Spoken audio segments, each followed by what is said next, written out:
Marvel Studios has come under a lot of fire over the course of the last few years, and rightfully so, as we learn about harsh working conditions, being underpaid, being overworked, and so much more. Now the visual effects coordinator for the Falcon and the Winter Soldier addresses the harsh working conditions and more.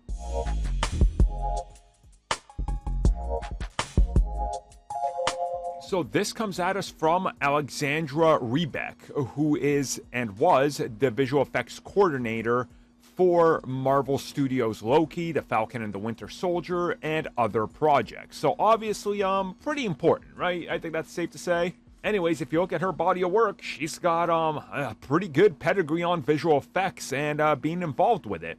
So talking about the process of working on these, she said that at one point, the Falcon and the Winter Soldier crew were working 75 days in a row with no time off.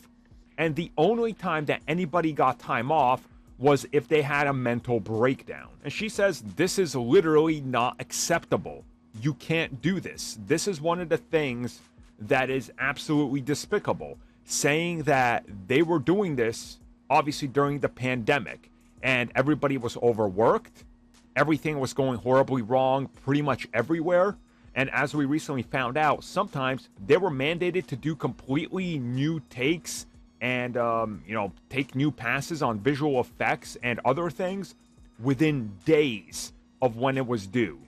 And she literally says that it was one of these things that grinded everybody down, and this isn't normal, and it shouldn't be normal, and it shouldn't be acceptable. And honestly, you gotta agree with her. Everything she's saying is 100% factual and true. Like, nobody should be working 75 days in a row, working, and I'm not kidding you, I talk to people that work on visual effects, and I have a couple of friends that I really know very well, and they've told me some of the things and conditions that they've worked on. None of them have worked on Marvel, but they worked on some pretty big locations that if I was to say the studio's names and outlets, you would know exactly who I'm talking about. Sometimes they're working 16 hours a day. Imagine doing 16 hours, then 10, then 14, then maybe another 12. And imagine doing that for 75 days and getting paid what is the equivalent of maybe $22 an hour to produce the biggest content in Hollywood.